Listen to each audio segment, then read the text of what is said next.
This is the Detroit Sports Podcast Network.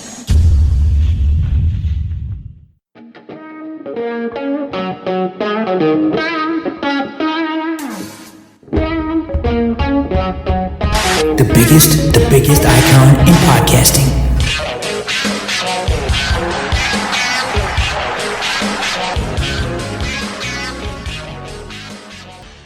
Welcome in, everybody, to this week's edition of Doc and Jock. I am the Doc, John Macaroon. Joining me, as always, my cousin Adam, the Jock Strozinski. I'm looking forward to this week's broadcast. Some drama. A former Lion is talking shit to the fans. Good stuff. Well, started by myself. I can take a little bit of credit for that. I'll share that story a little bit later on. We got to talk about the Detroit Tigers. They're going to start the season. I can't wait. Sports is back, cuz I think for all of us fans of sports, all of us broadcasters, without sports for the last couple months, while it has provided us a chance to do other things, to talk about important topics like the Detroit Tigers and who made the roster and who didn't, finally something to sink our teeth into that has substance. And I'm so happy to be able to broadcast with you this week. Sports are back, and it's looking like things are ramping up. NBA, NHL, Major League Baseball starts this weekend, and all I can say is, thank God. You know, I think I might be the luckiest guy in the city of Detroit, and maybe the world of podcasting, because I get to do a podcast with the shit stirrer himself, the Doc John Macaroon.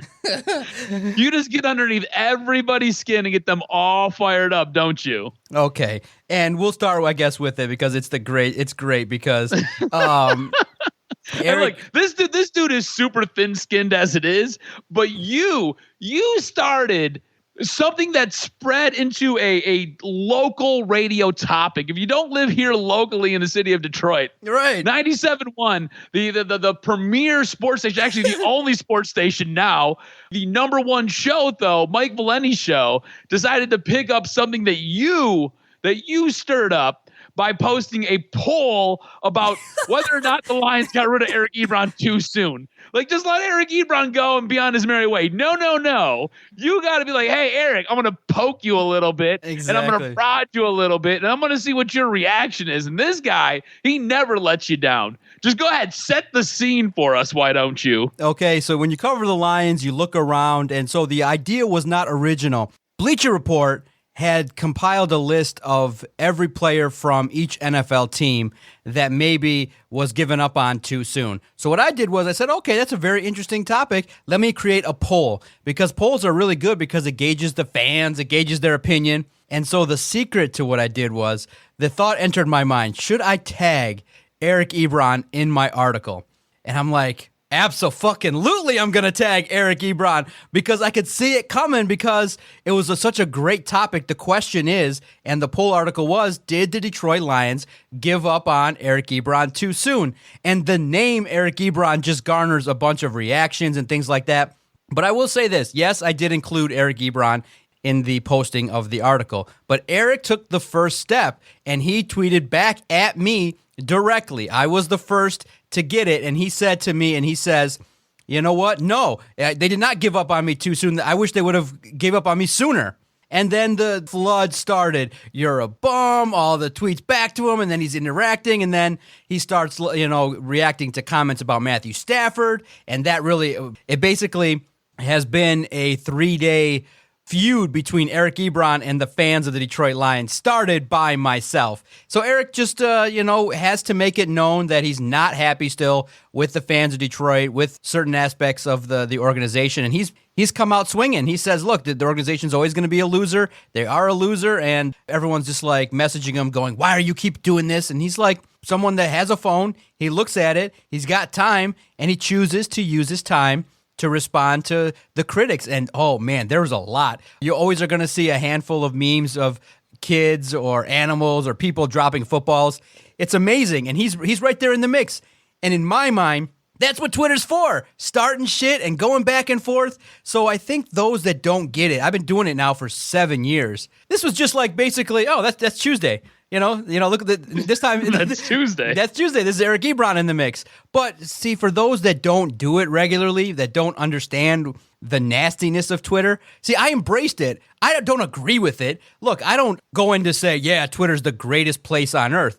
But if Twitter's a cesspool, let's go in the cesspool and play. So I understood that. So you're like a pig in slop, basically, is what you're saying. I'm saying that I understand the medium, and I don't necessarily disagree with all of it. Yeah, I disagree with the hate, the constant negativity, and at times it does get old when there wasn't sports with people debating if the sky was blue and things like that. It does get annoying and boring, but there are times when it's just amazing when people post stuff, the comments. I'm here for the comments. So when a guy like Eric Ebron does that, I'm not unapologetic. That's what it is. That's what Twitter's for. Talking shit, making your point. This is a man that was let go by the Detroit Lions. He was offended by it. He has no problem taking to his phone, unloading, and airing his feelings out. That's what Twitter's for. And if you can't handle it, it's not for you. For me, I embraced it from day one. I'm like, oh my God, this is like a shit stirrer's paradise. Let's just go in here and start stirring up shit and see what happens. And that's how I grew this thing and grew attention, because in his tweet that made all the articles, there's us. You saw it? All the posts were like responding to a poll. And there's Eric Ebron's tweet with @Detroit Podcast. And I was like, hell yeah. That's what it's about. It's about knowing that, look, if you're a buttoned up, suit and tie business person and you're uppity and very serious and you're not into that, Twitter's not the place for you. If you're a sports fan and you want to debate and message people directly and get in the mix and stir shit up, Twitter's the best place. It was amazing to see him go back and forth, and we got this great supporter, Kevin, that just hates the Lions. I think if the Lions won a game 50-3, he'd be like, the Lions should have won 60-3. And he was all up in there, calling out Stafford and riling up Ebron, and props to Kevin. He's been, riding with us for about 5 years, and it's all hate. And that was one of the tweets that Ebron liked that stirred up a bunch of pro-Detroit Lions, pro-Stafford supporters. And it was just a great thing to look at because, look, it's slow. Training camp is taking forever to open. And so, in my mind, Eric Ebron has the full right to vent his frustrations on Twitter. It's not petty. It's not unbecoming. This is an athlete that has a feeling about a certain organization that he felt did him wrong. He's been in now a couple other organizations and he had success and he wants to talk crap. And the great thing is every time he does, there's about 300 Lions fans that are out there calling him a bust. So it was great in my mind. I loved it. I love being at the center of it. And look, nobody that, and the blessing is nobody that has ever been tagged by anything we've done has ever come back and really been nasty with us. They just comment, they say what they got to say, they respond, they understand what I'm doing. And the whole purpose is to actually, the sick part, I'll get your response as to if you felt like Eric Ebron stepped over the line. In the poll, with over 550 votes, 60% of people felt, even though that Eric Ebron had his issues with drops, Logan put out an article or put out an idea that, his drop rate was not as bad as everybody made it out to be. And so because he's got a big following, 60% of the people that voted in our poll felt like the Lions gave up too soon on Eric Ebron. Now, in my mind, I thought it was just the perfect time to end. I just think that it was somebody that didn't want to be here, didn't mesh well with Matthew Stafford, and I think Stafford didn't mesh well with Ebron. And then once Ebron caught wind of what was going on, he wanted to get out of here as soon as possible. So it was the perfect end to a bad relationship. In my mind, it was all great, man. It made for content. It made for people going back and forth. I loved those that were like Justin Rose and Mike Sullivan were like, dude, you got to grow up. I'm like, come on. And he was all like, you guys put this on the news, STFU. And it was awesome. He didn't hold no punches. He doesn't care. He doesn't care. He doesn't care. So if there's somebody out there that... But wait, hold on. But should athletes take shots at the city that they moved on from, though? Like, I don't know. I don't think that you necessarily have to be so beholden to not caring, to still being so invested into, like, Eric Ebron has moved on to the Colts, 2-3 years ago. Like, you don't need to do anything with Detroit anymore. Just go on, man. Why do you still let all these people, why does he let your poll specifically get underneath underneath his skin to where he's got to get so fired up to where he's like, hey, STFU, shut the fuck up. Nobody cares what you're talking about. I'm Eric Ebron. Shut up, man. I'm just going to go do me. You guys should have let go of me so much sooner. Like, I just find it hilarious that he still gets so wrapped up by this. It is. Bro, it's okay. Nobody cares. Just you care. Well, because he has literally received from the fans of Detroit 5,000 memes of him dropping footballs, and he wants to set the record straight that, yes, he had problems with drops, but not to the degree, and he wasn't as bad as the fans made him out to be. And in Lions lore, I don't think he might be the worst. I think Brandon Pettigrew might be the worst. Look, me and B, we do our throwback, and watching Brandon Pettigrew these last 2 years, we got through 2011, and now we're in 2012. The fact that Brandon Pettigrew doesn't come under more scrutiny, and I think that's probably the part of the issue with Eric Ebron, is he was the guy who followed Brandon Pettigrew. And really and truly, it felt like it was more of the same because Pettigrew was really, really bad, dude. He was really, really bad. And then Ebron comes in. I don't think Ebron's as bad. I'm gonna let you know here coming up soon because we're gonna start to get into some Eric Ebron games. But like Eric Ebron, I think was just the next guy, and he just didn't hold on to the ball as much. And I think that's probably where the vitriol from the Detroit fans come from. But at the same point, you're an adult. Be an adult. Move on. Like, Twitter is like a seedy part of your city that you just know what you're going to get into when you get in there. And like, if it's not hand jobs, it's probably something else that you're out there looking for. That's how I look at Twitter. You know what I'm saying? And this guy, he just embraces it. And he like takes his flamethrower and he's like, cool, you wear a fucking Lions freaking hat. I'm flaming you. I'm roasting you, and you're going to get it, and you're going to take it, and you're going to like it. Like, I don't know if Eric Ebron needs to do all that, man. I just don't know if it's necessary. And I love how you're just sitting there like, oh, here's some more kerosene. Yeah. Let me just keep dumping this on the fire. Exactly. I knew, too. I knew the second I added him that he was going to respond. I knew it. And once he responded, it was like, oh, baby, green light, go. And literally, it was like picked up everywhere and everybody was talking about it. Look, I don't like revel in it. I just wanted to, Oh, you revel in it. Oh, I wanted to poke a little bit. You poke a little bit because it is low-hanging fruit, but it is still fruit. And it still did entertain me for 3 days. It's still going on. Darius Slay's like, bro, you got a lot of time on your hands. And he's sending out emojis and responding to everybody that's calling him out. So, look, it was a marriage that ended badly. Eric Ebron has every right to do that. Look, if you're going to talk crap, you got to expect that the guy listening to it, he gets all the messages unless he turns it off. I think that athletes with egos that are bruised a little bit are a little bit sensitive, and he is a little bit sensitive, but I do think that his shots at the Lions might be a little bit out of order. Not the fans. He should have every right to call out the fans. Keep calling the Lions organization a loser, a perennial loser. That maybe you could dial back a little bit. But all in all, it was highly entertaining. I've never had a problem with interacting in that manner on Twitter because that's what makes it fun. That's what people pay attention to.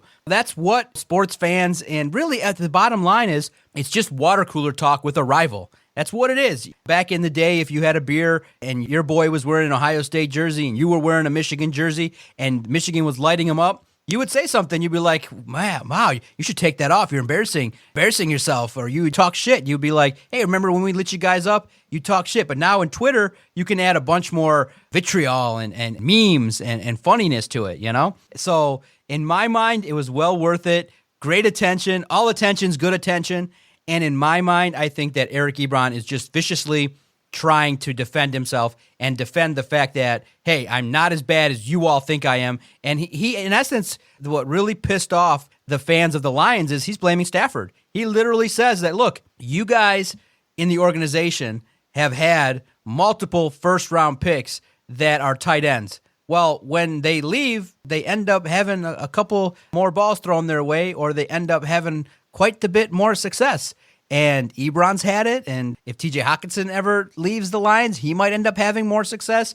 And I think he wanted to just highlight that, hey, it may not be me. Why don't you guys point the finger at the real problem in the organization? Ha, ha, ha. And so that's what he wanted to say. He put it out there. He liked it. And yeah, publicly he says he loves Stafford.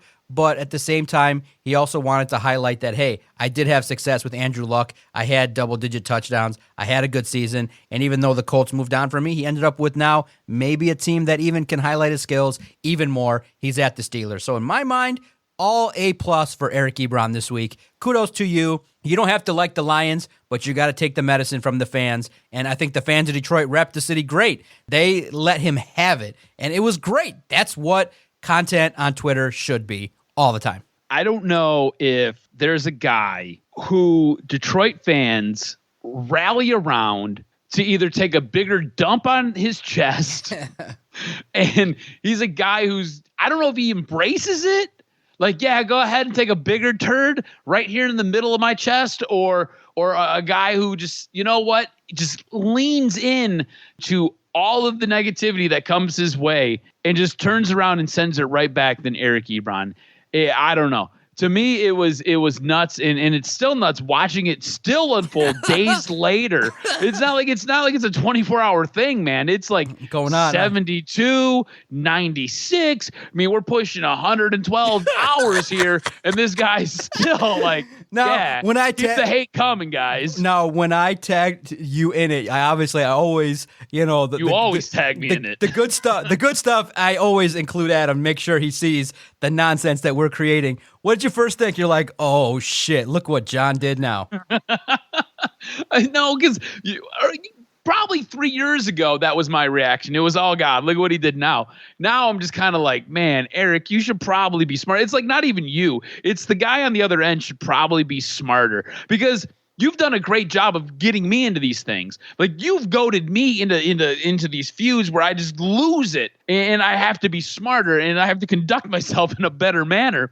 And there are times where I'm just like, okay, don't fall for it. And like, me and you will have a discussion. Like, if there is a Michigan game going on and Michigan does something stupid, I told you a couple years ago, I was like, don't tweet me. Like, whatever you do, if Michigan does something stupid, don't tweet me, because there might be a chance where I'm just going to be so emotional that I'm just not smart enough, and I'm just going to end up going after you, and me and you will continue to go back and forth with each other, and then I'll go on with all your little minions for freaking days, and I just don't need it. I just don't want it in my life. So at some point, you just have to be smart enough to either just set the phone down and walk away, or in this case, I have this relationship with you where I can just be like, just don't do it to me. Not now. Not right this second. I just don't need it. I don't want it.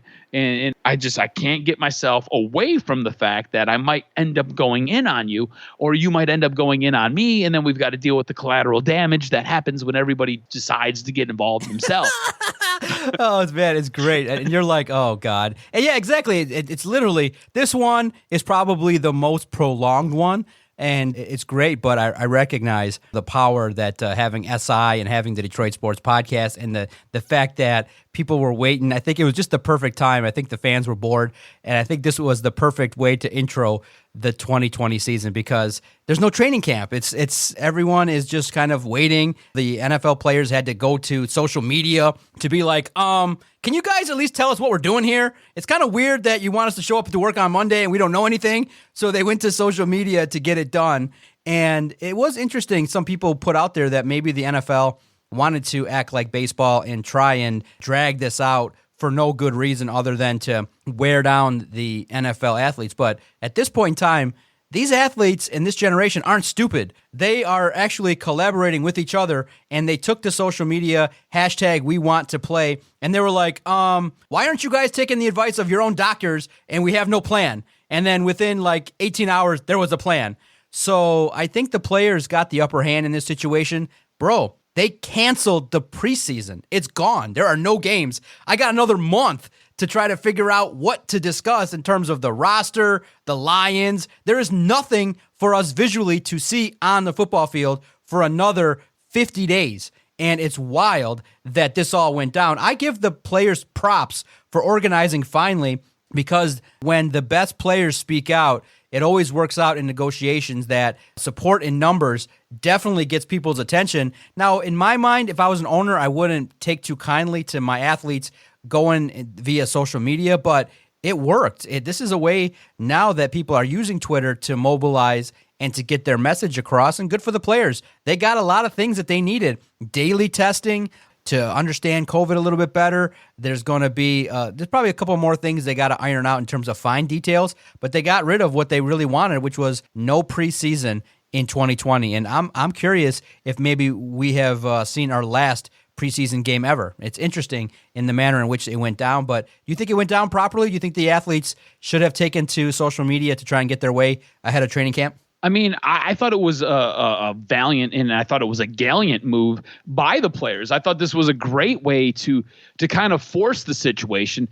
And like you said, hey, we're supposed to be reporting to camp here in a couple of days, and we don't even know what the hell's going on. And I think the players did get their way. I think what comes out of all of this, though, and I think the thing that is probably not being talked about enough, is instead of having 90 men in camp, you're only going to have 80. Yeah. That's like, what is that? I think it's 320 jobs that are lost, and they're all doing this underneath the guise of, it's for social distancing. What the hell's the difference between an extra 10 dudes on your roster when camp starts? I mean, you don't have any preseason games. You're not going to be able to. I think it's going to be hard for the coaches to really evaluate the talent that you have, because you're not going to have the ability to have these games where you can send guys out there and really astutely tell what they're doing and who they're going against. Instead, you're doing everything with these inter-squad camps and these inter-squad games. And look, if you mean to tell me that camp isn't going to get ratcheted up just a little bit,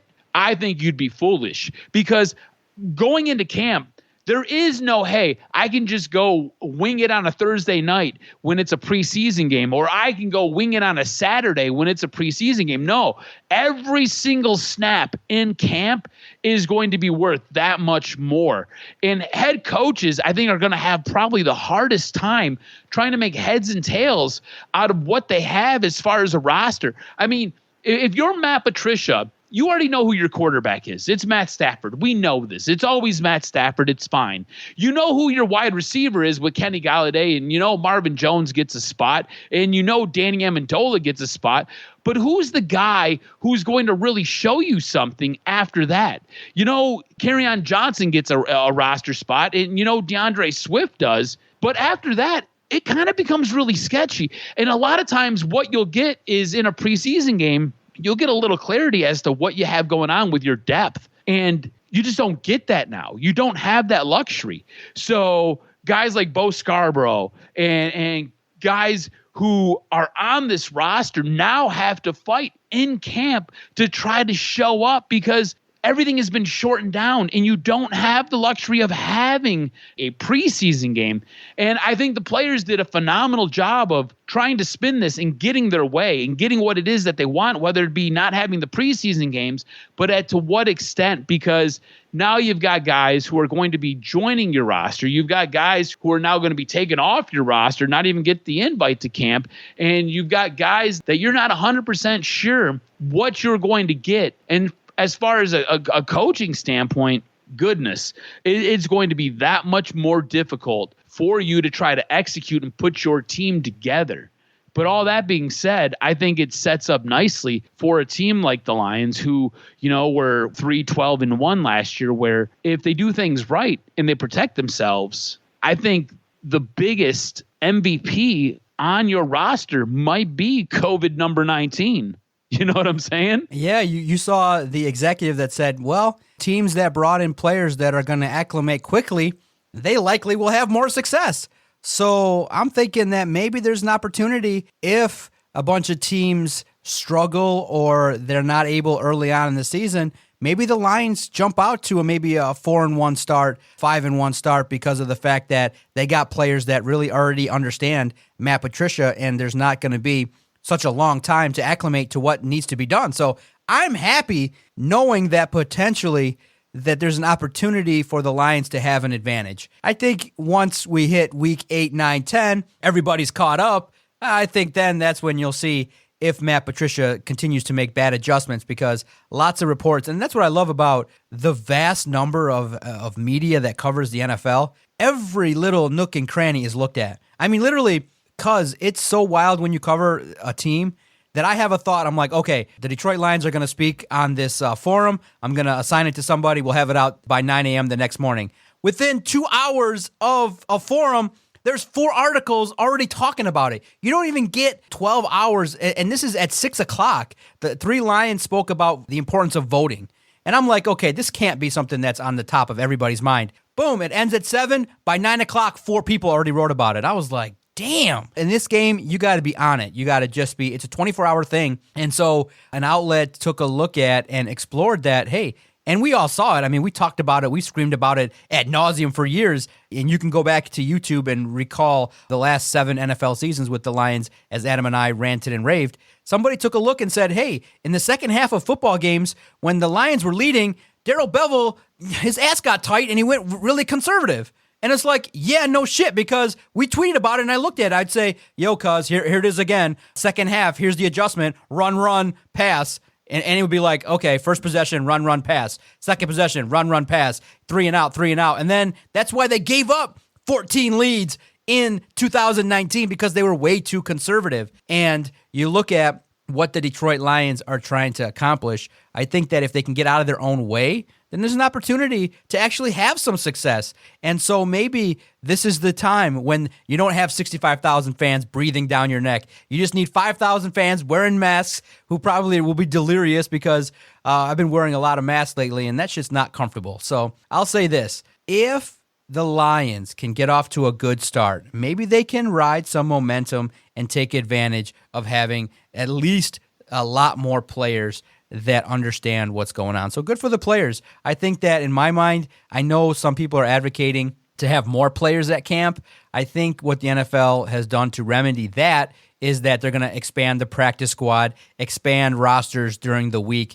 so that a handful, I think they're going to maybe even double the number of practice squad from 10 to 20, so that those guys that lose their jobs also have an opportunity to get in the mix in this revamped year. But look, cuz the start of football, yes, training camp is happening, but all they're doing is working out. They're not hitting pads till 3 weeks from now. This is all prep work.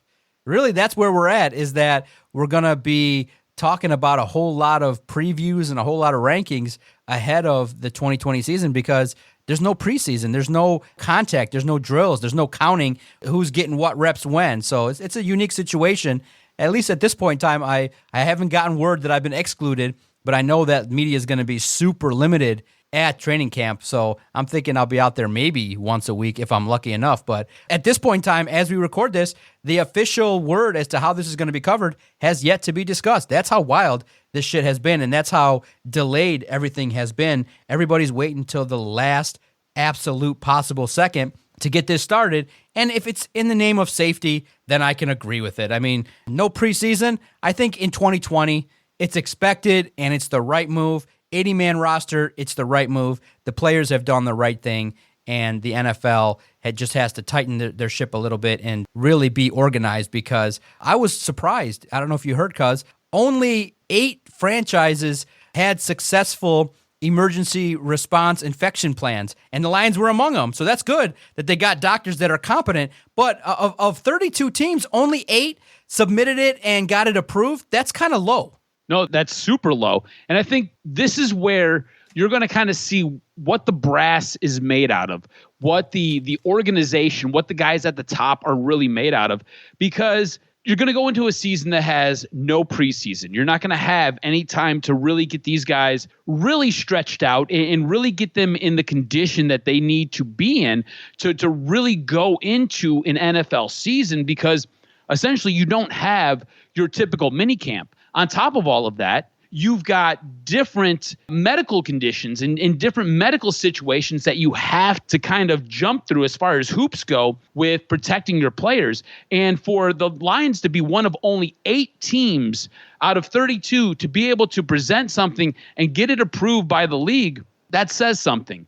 Now, I think there's a bigger burden that is put onto a guy like Bob Quinn, who now has to step up and has to be able to manage and handle not just COVID-19 and protecting the players, and the organization has to be able to protect the players from getting this virus, but you also have to be able to have guys on your back burner that when they do get sick or when they do pull a hamstring because you're not being able to get your normal reps that you would normally get in your camp. You've got to be able to go to that deep bench and pull these guys up and put them into games as you're starting to play, because I think what you're going to get, it's not just going to be COVID-19 that's going to be the problem. I think it's what you're going to have is you're going to have guys going down in weeks 1, 2, and 3 just because they're not physically prepared, because they're not having that preseason, they're not getting those reps, and they're not getting stretched out. So don't be surprised if you see a ton of hamstring injuries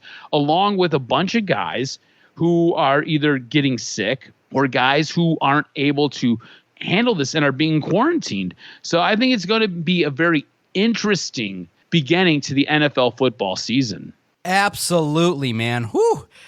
Good stuff, man. Even though training camp is delayed, we'll still have all the coverage of signings, and hopefully the Lions continue not to have any significant positive tests. It's about to start. It's going to be a slow build, but stay with SI All Lions. Stay with the Detroit Sports Podcast. We bring it every single day. We rile it up. We have debates. We have polls. Adam and I debate back and forth on Doc and Jock and on our Twitter page at Detroit Podcast. So, as we transition to the Tigers, before we get into the meat of the discussion, I got to put a question to you. Who disappointed you more? Tight end Eric Ebron, top 10 selection, first-round NFL draft pick, or Jordan Zimmerman, who got a fat, over $100 million contract, but couldn't stay healthy, basically had 7 good starts to start his tenure with the Detroit Tigers, and then he bottomed out and has been hurt. And make sure you listen to Vito talk glowingly about the signing of Jordan Zimmerman, as I'm sitting there going, well, yeah, it's been a couple years since he's been good. Well, that's a lot of money. Well, so listen to some old episodes of me and Vito debating that signing, and you could see who came out on top there, where Vito's like, this is going to be great. He's going to be a legit number 2, John. You're an idiot. And I'm like, yeah, okay. It's been a couple years, and he's got a history of arm injury, and you guys just lobbed $100 million at this guy. And guess who ended up being right, Vito? The DOC.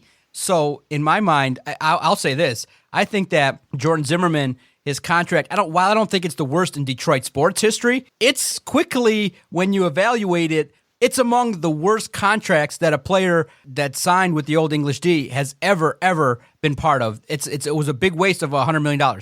Dude, it's arguably a top 5 worst contract ever signed in Detroit sports history.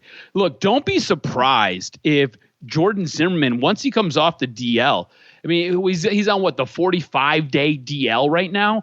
Don't be surprised if the Detroit Tigers just release him. Oh. There's no reason for him to even play this season.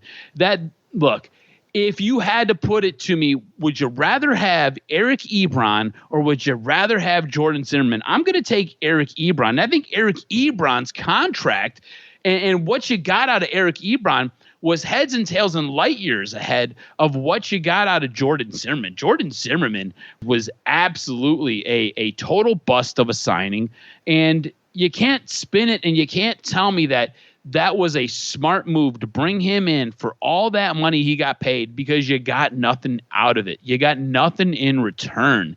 It was a brutal signing, and he has been a complete dumpster fire since he's donned the Old English D and started playing for Detroit. There's no way you can spin that to me.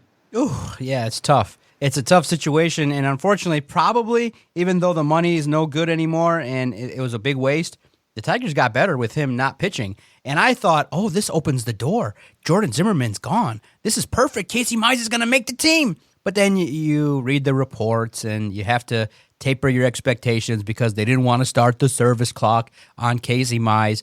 But the silver lining is Casey Mize is going to appear for the Detroit Tigers in 2020. It's just going to be in the middle of August.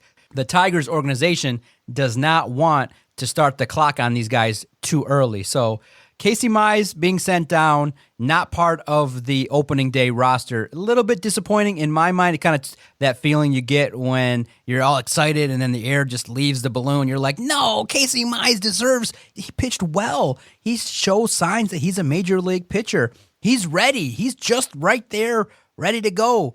But unfortunately, the organization made that call. A bunch of young cats being sent down and being part of the roster that's waiting there, the taxi squad, as they call it. while I was disappointed, it's the right decision. Look, I know many don't care about service time and things like that, but the organization understands they don't want to ruin confidence. They don't want to throw him to the wolves in a season when really the goal should be to lose a whole hell of a lot. So while the fan in me, my heart was devastated, I was just like, no, this guy deserves to be here. I want to watch something entertaining. I think Casey Mize, literally, you go online, my favorite spot, Twitter, and everyone's like, congratulations, Matthew Boyd. You're the deserving opening day starter at home. And I'm like, what? He's the opening day starter, Matthew Boyd.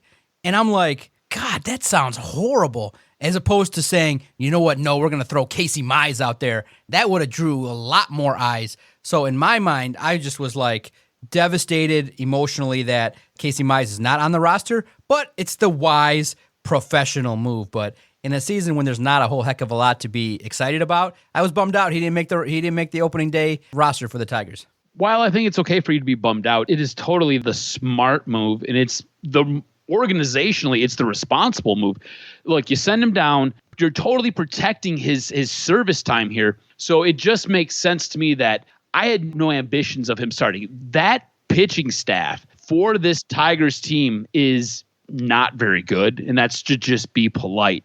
I don't think it's great by any shakes. I think Matthew Boyd might be your best starter for this staff right now. I mean, Jordan Zimmerman's a dumpster fire. You have no idea what you're getting out of Daniel Norris. And after that, it's kind of this hodgepodge. So what you'll end up getting is after August, maybe middle of August, if you're lucky, you'll get to see Casey Mize. He'll come up, he'll pitch. You'll probably get to see Tarek Skubal. He'll come up and pitch at some point. You're going to get to see them.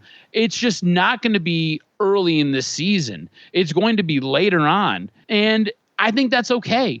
I think it's a smart move to do that. I think as an organization, they're just being responsible and they're doing what's best. This season, I think you nor I have any visions of grandeur with this team. I don't think either one of us foresee this team being competitive or playing for a World Series. Now, maybe something happens. Maybe they win a couple games early. Maybe they get a little bit hot. And what you can do is, after you get into a period where this team is maybe playing with some house money, you could then bring a guy up like a Tarek Skubal, or you can bring up a Casey Mize, and they can get some time and they can help this team possibly win a couple games, and maybe you slip into the playoffs. But for right now, it just makes all the sense in the world for him to not be on this roster and for him to start down in the minors. And I think it's a smart move for the organization to do that. What's your excitement level for the start of the year? Durbo, I can't even get the words out. I'm so excited. Ready? You're ready. He's like, I'm ready. I'm ready for sports, is what it is. I'm ready for something, some type of competition, athletic competition. Yeah, like I mean, you and me talk about it all the time. The whole reason we started this podcast is because we are both sports fiends, right?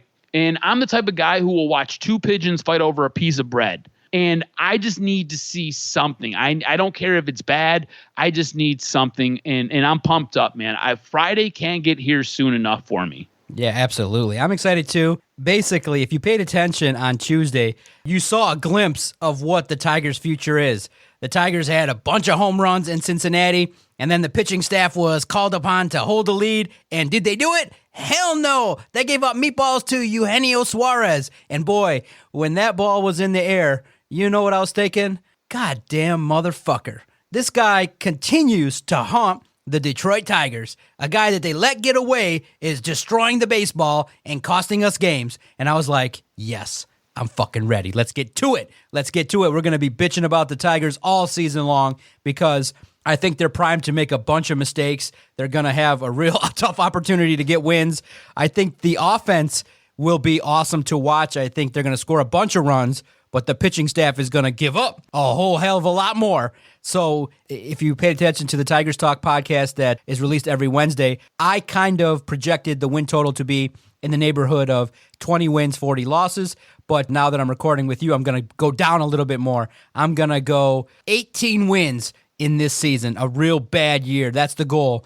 Lose in any kind of manner, shape, or form so that you can secure a real high draft selection. That's the goal this year. I think this team gets 20 wins, and I think you will be pleasantly surprised with what you get out of a guy like Casey Mize later in the season and a guy like Tarek Skubal. And I think what you get as well is Matthew Boyd refining some of his skills. And I think what we do is we light a good victory cigar when the team finally gives up on a guy like Jordan Zimmerman and just says, see you later, bro. See you later. Join the list of failed signings. And what are you going to do? Hey, $100 million, the check still clears. Bro, he's making such a boatload of money to rehab. Unbelievable. I don't know what it would be like to be somebody that's trying so hard to do something and then to fail epically, but then to still cash a massive check to do nothing. It's just a weird feeling, but hey, he earned it. He got it, and he took money from the city of Detroit, and we just got to live with it. He joins that list, the Bobby Higginson list. Jordan Zimmerman, welcome to the Bobby Higginson list, the Eric Ebron list. Not a list you really want to be on, but unfortunately, that's your lot in the realm of Detroit sports. Make sure you follow Adam on Twitter at AdamRSTROZ. Follow the network at Detroit Podcast. Make sure you listen to Adam's 2 other podcasts. He does a great podcast with Brendan Riley, 2 of them, The Throwback and The Practice Squad. Make sure anytime you're listening to a podcast and you want to subscribe, make sure you go to any place that your favorite podcast is available. You type in Detroit Sports Podcast. When you hit that subscribe button, all our content finds you every single day, and you won't miss out on fun debates. You won't miss out on the things that are happening in the world of Detroit sports, because some way or another, everything that happens is somewhat tied, or there's an opinion given by either Adam, myself, Vito, Logan. We're in the mix, and it's a great spot to be. Thank you so much, cuz it was great to record this podcast. I love it. Every single Thursday when this episode drops, I absolutely love it. And shout out to Putty.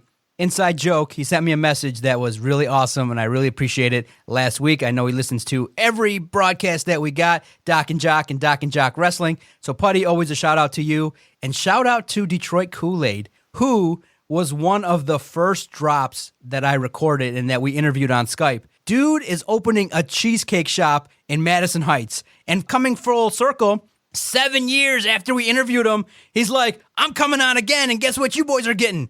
Free fucking cheesecake. And I'm like, abso-fucking-lutely. That's what I'm talking about. When that place opens, Adam and I will take a nice tour, maybe broadcast there. I think he's doing some broadcasting out of that place. I can't wait. I love it. One of the first drops, he's like, you guys were one of my ride or die on Twitter early on, and when my place opens, you boys show up and eat some free cheesecake. And so what better way to end than that? Free shit. Hey, bro, I'm telling you right now, once he opens up, date night for sure. I'm popping in there and I'm gonna grub some cheesecake super hard. And look, I don't even need it to be free. I like the fact that he offered that, but no, I can't wait to come in there, and I will support those who support us. Absolutely. He's been, like you said, ride or die with us since day one for sure, man. As soon as that place opens up, I'm there. Yeah, no doubt. See everybody next week for the latest edition of Doc and Jock.